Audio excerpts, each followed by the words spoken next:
વાવથરા જિલ્લાના લાખણી તાલુકાનો આગથડાથી ધાનેરા સુધીનો મુખ્ય માર્ગ આજે ભ્રષ્ટાચાર, બેદરકારી અને તંત્રની અણગમતીનો જીવતો પુરાવો બની ગયો છે. વર્ષોથી રોડનું કામ ગોકુળ ગતિએ ચાલતું હોય છે, જાણે સરકારે લોકોની મુશ્કેલીઓ સાથે કોઈ લેવા દેવા ન હોય. આ ગંભીર મુદ્દે દુલાભાઈ ખાગડાની આગેવાની હેઠળ સ્થાનિક જનતા રસ્તા પર ઉતરી આવી હતી. શાસન પ્રશાસન કામ કરવાનું ભૂલી ગયું હોવાથી લોકો પાવડા અને તગારા લઈ જાતે જ રોડનું કામ કરવા મજબૂર બન્યા છે.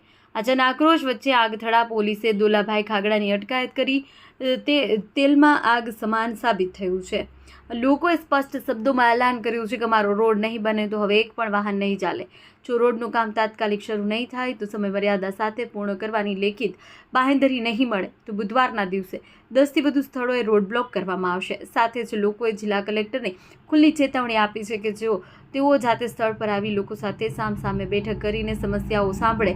જો કલેક્ટર મેદાનમાં નહીં ઉતરે તો જનતા ધરણા પર બેસવા મજબૂર થશે, જેના તમામ પરિણામોની જવાબદારી સંપૂર્ણપણે વહીવટીતંત્રની રહેશે. આ હવે માંગ નથી, આ જનતાનો અલ્ટિમેટમ છે. આગથડાથી ધાનેરા જે રોડ છે એ છેલ્લા 2.5 વર્ષથી એનો ખાતમુહૂર્ત થયા અને સમાજ વિશ્વાસ છતાં અમે આ ચોથી વખત અમારે આંદોલન આ કોન્ટ્રાક્ટરની વિરુદ્ધમાં, આ તંત્રની વિરુદ્ધમાં મારે કરવું પડે છે. કારણ કે એટલી કામની અંદર બેદરકારી કે અજગર ગતિ કરતાં પણ ધીમું કામ અહીંયા ચાલી રહ્યું છે. અહીંયા જે આવેલા તમામ રાહદારીઓ લગભગ વધારે નહીં, આ રોડ ઉપર સાંજે લગભગ સાંજ સુધીમાં 350 થી 400 સાધન ચાલે છે. અહીંયા અપડાઉન કરવાવાળા હોય છે, વિદ્યાર્થીઓ હોય છે, અહીંયા સરકારી બસો હોય, દૂધના ટેન્કરો, દોડની ગાડીઓ હોય.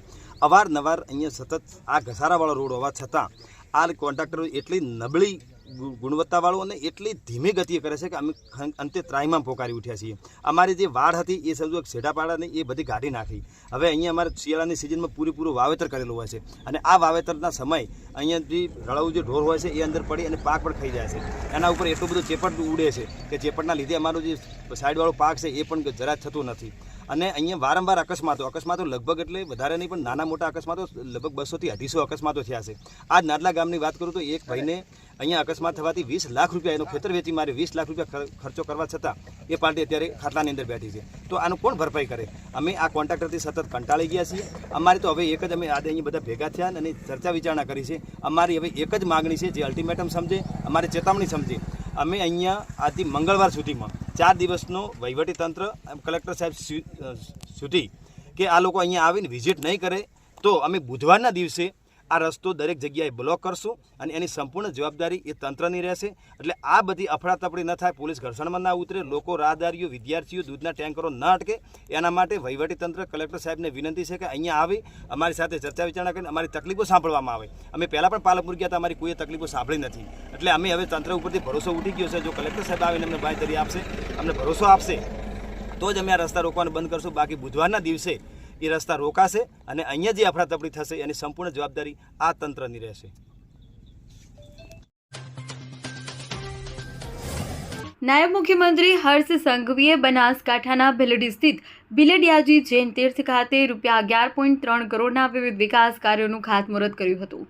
ગુજરાત પ્રવાસન નિગમ લિમિટેડ દ્વારા ડીસા તાલુકાના ભીલડી ગામ ખાતે આવેલા લોકોના આસ્થાનું કેન્દ્ર એવા ભીલડિયાજી જૈન તીર્થનો સર્વાંગી વિકાસ કરવામાં આવશે. આ પ્રસંગે નાયબ મુખ્યમંત્રી હર્ષભાઈ સંઘવીએ જણાવ્યું કે વડાપ્રધાન નરેન્દ્ર મોદીના નેતૃત્વમાં સમગ્ર દેશમાં ધાર્મિક અને સાંસ્કૃતિક તીર્થ સ્થાનોના વિકાસ માટે કાર્યો થઈ રહ્યા છે.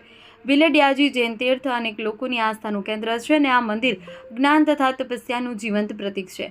અહીં થનારા વિકાસ કાર્યોના કારણે સ્થાનિક લોકોને રોજગારીની તકો પ્રાપ્ત થશે તેમજ વિસ્તારના આર્થિક વિકાસને વેગ મળશે. નાયબ મુખ્યમંત્રીએ જણાવ્યું કે રાજ્ય સરકાર વિકાસ કાર્યો સાથોસાથ છેવાડાના માનવી સુધી સરકારની વિવિધ યોજનાઓનો લાભ પહોંચે તે માટે કટિબદ્ધ છે.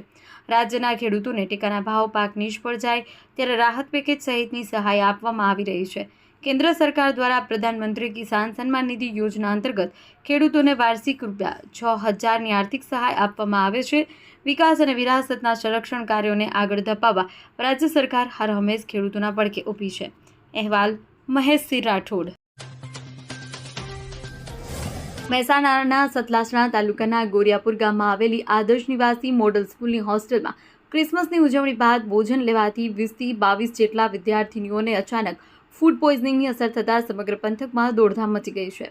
રાત્રિનું ભોજન અને ચોકલેટ લીધા બાદ વિદ્યાર્થીનીઓને સતત ઉધરસ, ઉલટી, પેટમાં દુખાવાની ફરિયાદ ઉઠતા 5 એમ્બ્યુલન્સ મારફતે તાત્કાલિક વડનગરની સિવિલ હોસ્પિટલ સારવાર અર્થે ખસેડવામાં આવેલ છે. કચ્છમાં વહેલી સવારે ભૂકંપનો આંચકો અનુભવાયો હતો. રિક્ટર સ્કેલ પર તેની તીવ્રતા 4.6 નોંધાઈ હતી. ભૂકંપનું કેન્દ્રબિંદુ રાપરથી આશરે 22 કિલોમીટર દૂર રણકાંધી નજીક નોંધાયું છે. વહેલી સવારે 4:30 વાગે આવેલા અચાનકને આંચકાને કારણે નજીકના વણોઈ અને આસપાસના ગેડી ગામ સહિતના વિસ્તારોમાં લોકો ઊંઘમાંથી જાગી ગયા હતા. તો રાપર અને ભચાઉ સુધી આંચકાની અસર વર્તાઈ રહી હતી. બારી દરવાજા ખખડી ઉઠ્યા હતા અને 4.6ની તીવ્રતાના આંચકાથી સામાન્ય રીતે મકાનો કે જાનમાલને મોટું નુકસાન થવાની શક્યતા ઓછી હોય છે. થરાદ માર્કેટયાર્ડ ખાતે અકસ્માત વીમા યોજના હેઠળ 4 મૃતકોના વારસદારોને કુલ 4 લાખ રૂપિયાના ચેક અર્પણ કરવામાં આવ્યા છે.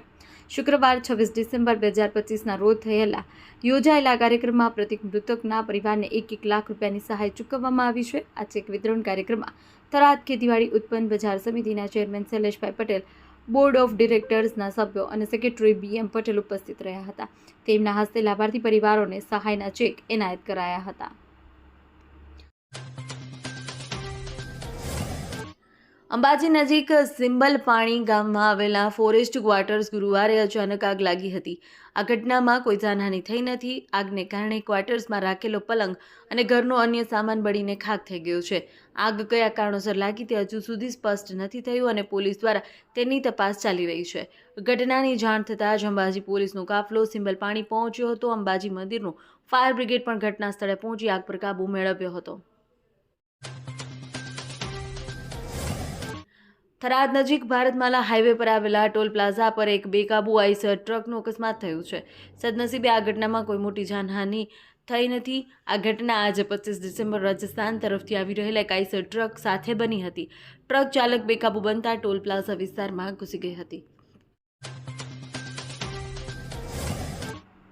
ઊંઝાના દાસજ રોડ પર આવેલા શ્રી વૈજનાથ મહાદેવ મંદિરમાં મધરાતે તસ્કરો ત્રાટક્યા. મંદિરમાંથી 3 ગોલકની ચોરી થઈ, જેમાં અંદાજિત 9,000 થી 10,000 રોકડ રકમ હોવાનું જાણવા મળ્યું છે. ચોરીની આ સમગ્ર ઘટના મંદિરના CCTV કેમેરામાં કેદ થઈ છે. માહિતી મુજબ આજે મધ્યરાત્રે લગભગ 12:30 કલાકે 3 તસ્કરો મંદિરમાં પ્રવેશ્યા. તેઓએ મંદિરમાંથી 3 ગોલક ઉઠાવી લીધા. ચોરી કર્યા બાદ તસ્કરો ગોલકમાંથી પૈસા કાઢી 2-3 ખેતર દૂર ફેંકી ફરાર થઈ ગયા હતા.